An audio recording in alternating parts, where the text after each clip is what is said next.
Halo guys, hari ini kita akan belajar mengenai TWK, yaitu Tes Wawasan Kebangsaan.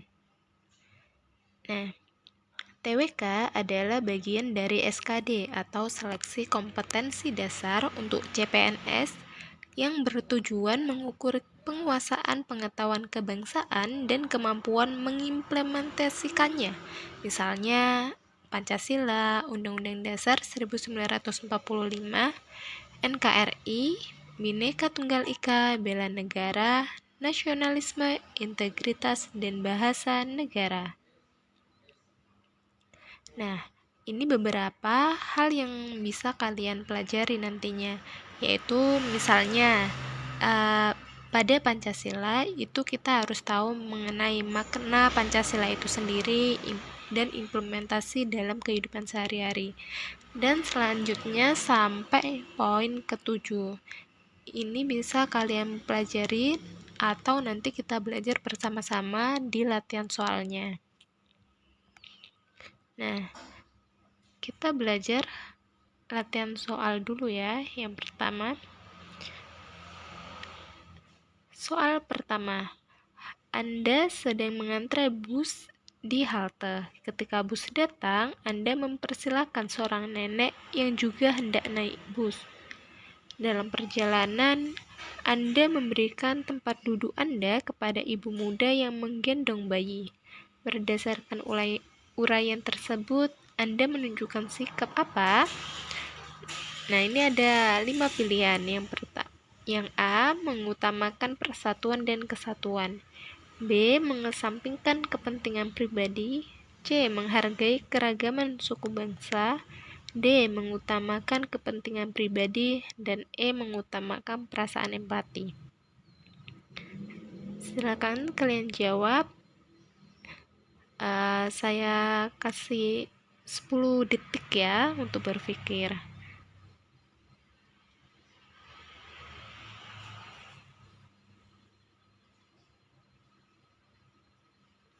Nah, jawabannya adalah yang E, di mana ilustrasi tersebut menunjukkan sikap mengutamakan perasaan empati. Empati merupakan sikap atau perilaku yang memposisikan diri sebagai orang lain, sehingga dapat menumbuhkan rasa toleransi dan saling membantu tanpa pamrih. Soal yang kedua, kita baca dulu ya. Perhatikan pernyataan berikut. 1. Negara menjamin kepentingan individu dan golongan. 2. Negara ialah suatu susunan masyarakat yang integral segala golongan dan bagian. 3. Ekonomi pasar sebagai bagian yang harus diterima apa adanya. 4. Negara tidak memihak kepada suatu golongan yang paling kuat. 5. Kepentingan individu perlu dikembangkan sebagai pusat peradaban.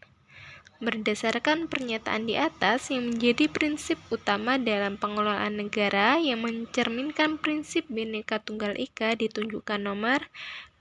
Untuk soal-soal seperti ini, tipsnya adalah kalian membaca dulu ya nantinya terkait pertanyaannya, yaitu dari berdasarkan pernyataan di atas itu. Nah, baru setelah itu kalian baca pernyataannya agar lebih memudahkan apa sih yang harus kita cari gitu.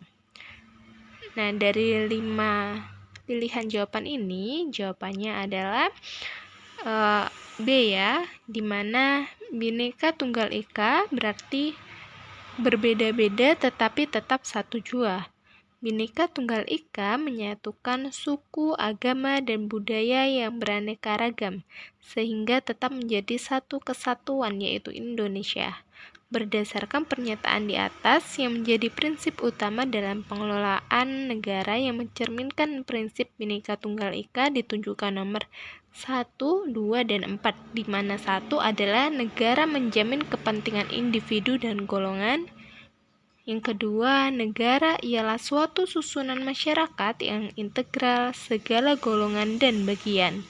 Dan yang keempat adalah negara tidak memihak kepada suatu golongan yang paling kuat.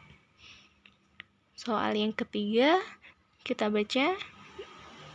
Dengan terjadinya agresi militer Belanda setelah proklamasi kemerdekaan, segenap komponen bangsa bersatu padu menghadapinya tanpa memandang perbedaan yang ada.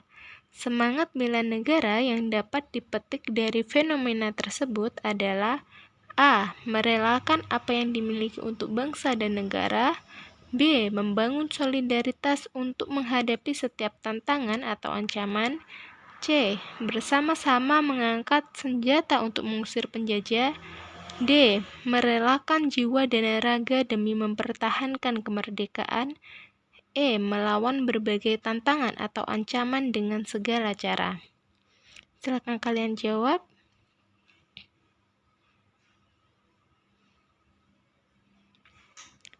Oke, jawabannya adalah B ya.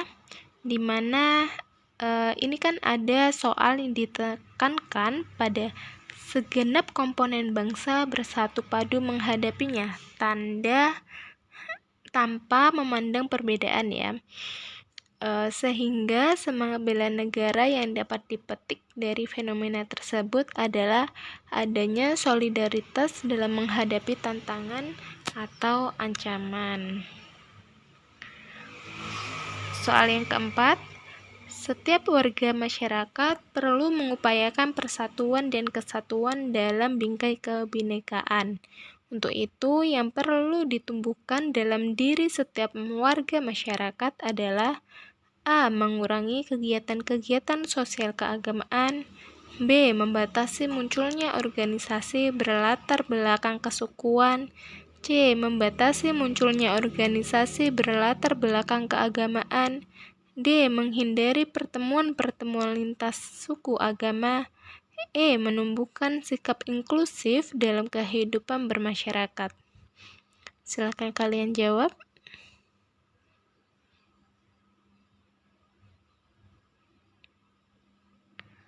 Jawabannya adalah E ya.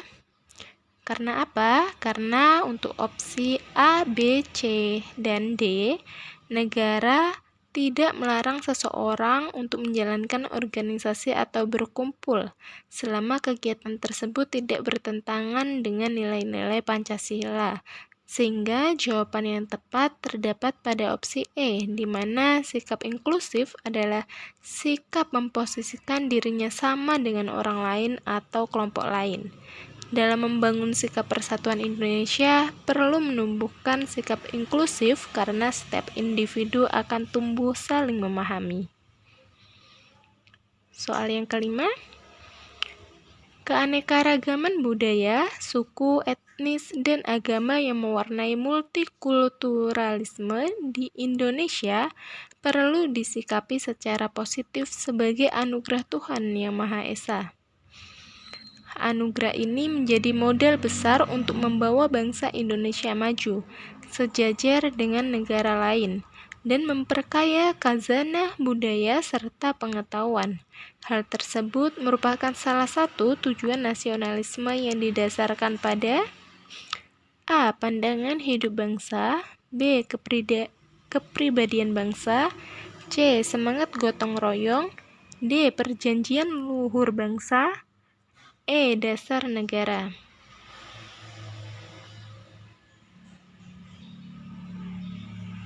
Oke, jawabannya adalah C ya, di mana Soekarno menyatakan bahwa yang merupakan pengikat manusia menjadi satu jiwa adalah kehendak untuk hidup bersama. Selain kehendak hidup bersama, keberadaan bangsa Indonesia juga didukung oleh semangat gotong royong. Dengan gotong royong, Indonesia mampu melindungi segenap bangsa dan tumpah darah Indonesia. Terdapat dua tujuan nasionalisme yang ingin disasar dari semangat gotong royong, yaitu tujuan ke dalam dan tujuan keluar. Tujuan nasionalisme ke dalam adalah menyikapi kemajemukan dan keanekaragaman budaya, suku, etnis, agama yang mewarnai kebangsaan Indonesia secara positif. Tujuan nasionalisme keluar adalah nasionalisme yang memuliakan manusia universal dengan menjunjung tinggi persatuan, perdamaian, keadilan antar manusia. Nah, soal yang keenam, posisi Indonesia yang strategis menjadikan Indonesia sulit untuk menghindarkan diri dari pengaruh budaya bangsa lain. Sejarah membuktikan banyak negara asing memberi pengaruh budaya kita. Tetapi dalam perjalanan sejarah, pengaruh budaya asing tersebut memunculkan kebiasaan dengan segala dampak negatifnya. Pemahaman Pancasila yang sangat berperan penting untuk mengatasi permasalahan yang dimaksud. Hal ini diwujudkan dengan salah satu fungsi Pancasila dalam menyaring budaya asing, yaitu sebagai A. Perjanjian luhur bangsa, B. Dasar negara Indonesia, C. Filsafat hidup bangsa, D. Etika hidup bangsa, dan E. Kepribadian bangsa. Silakan kalian jawab.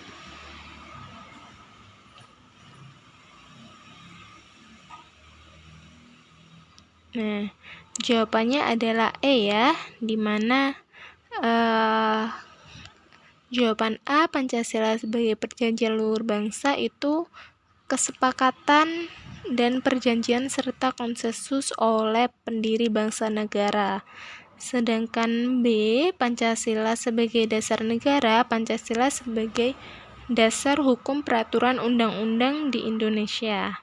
Sedangkan C, Pancasila sebagai filsafat hidup bangsa, itu Pancasila diambil dari kebutuhan atau kehidupan nyata masyarakat Indonesia. D, Pancasila sebagai etika hidup bangsa, itu berarti Pancasila menjadi pedoman dalam menentukan sikap terhadap hal yang benar dan salah. Sedangkan E, yang menjadi jawaban yang benar adalah Pancasila sebagai kepribadian bangsa Indonesia, karena Pancasila merupakan ciri khas bangsa Indonesia, yaitu budaya menyaring budaya asing yang masuk ke Indonesia dan diadaptasi sesuai dengan nilai-nilai Pancasila. Nah, sekarang soal yang ke-7. Andiloa, Manika Andina, Mahir Zain, Hamimi Hikaya, dan Bima Sastra Aksara adalah alumni bimbel ABC yang akan berencanakan kelulusan mereka menjadi ASN di Monumen Nasional atau Monas dengan cara bakar-bakar jagung dan menyalakan kembang api. Namun, kurang dari sehari sebelum agenda tersebut, diketahui bahwa di kawasan Bekasi terjadi banjir, hingga menelan korban dan banyak kerugian. Andi pun memutuskan untuk melakukan penggalangan dana dan mengalihkan dana pembelian jagung dan kembang api untuk disumbangkan ke korban bencana. Sikap tersebut merupakan pencerminan sila Pancasila ke A. ke-1, B. ke-2, C. ke-3, D. ke-4, E. ke-5. Silakan kalian jawab.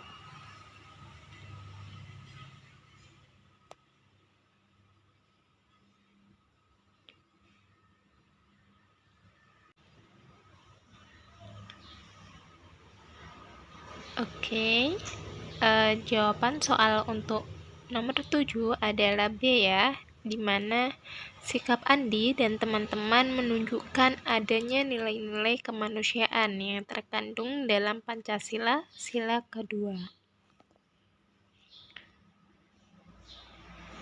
Soal yang ke-8. Politik luar negeri dijalankan Indonesia menganut sistem bebas aktif. Bebas berarti bahwa Indonesia tidak memihak pada kekuatan-kekuatan yang pada dasarnya tidak sesuai dengan kepribadian bangsa, sebagaimana dicerminkan dalam Pancasila. Sedangkan aktif berarti bahwa di dalam menjalankan kebijaksanaan luar negerinya, Indonesia tidak bersifat pasif reaktif atas kejadian-kejadian internasionalnya, melainkan bersifat aktif. Sifat bebas aktif yang merupakan prinsip luar negeri Indonesia tersebut berlandaskan pembukaan Undang-Undang 1945 alinea ke A, pertama dan kedua, B. Pertama dan ketiga. C. Pertama dan keempat. D. Kedua dan ketiga. E. Kedua dan keempat. Silakan kalian jawab.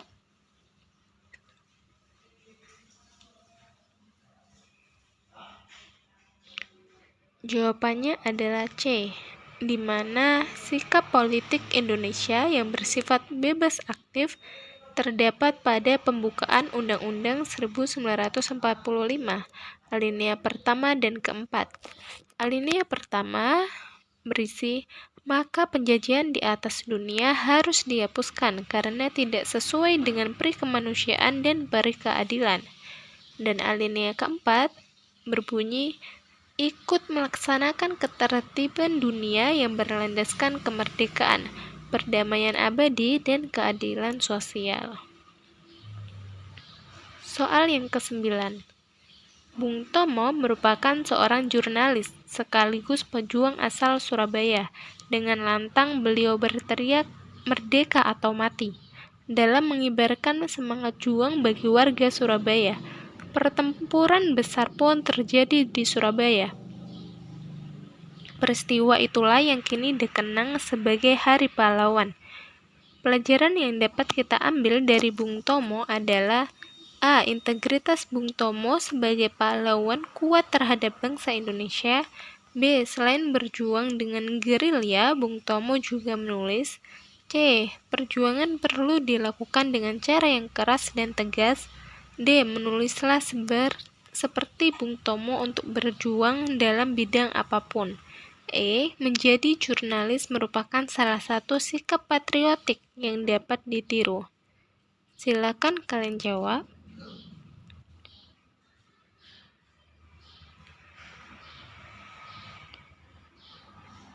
Jawabannya adalah A, di mana integritas merupakan konsistensi atau keteguhan yang tidak bisa tergoyahkan dalam menjunjung nilai-nilai keyakinan dan prinsip.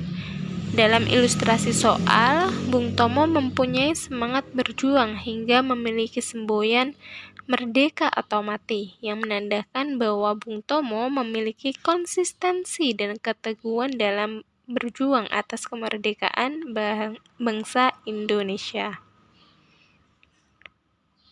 Soal yang ke-10. Konflik sosial yang dilatar belakangi isu SARA pernah terjadi di suatu daerah.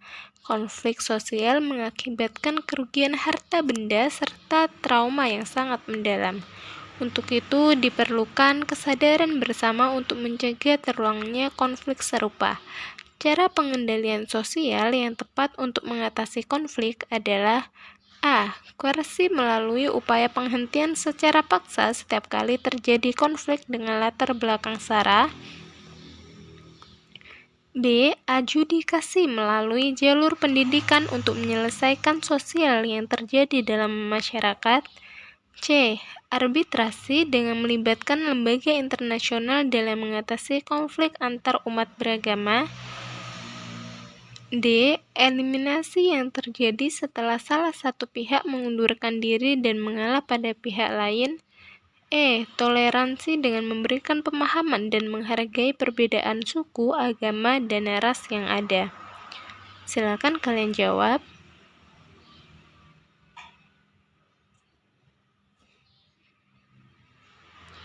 Oke, jawabannya adalah E ya, di mana cara pengendalian sosial untuk mengatasi konflik adalah menumbuhkan rasa toleransi, memberikan pemahaman dan menghargai perbedaan suku, agama, serta ras yang dimulai dari diri sendiri. Jadi masyarakat harus memahami terlebih dahulu mengenai SARA, sehingga dapat terhindar dari konflik tersebut. Oke. Terima kasih ya untuk sesi kali ini. Nanti kita lanjut ke sesi berikutnya.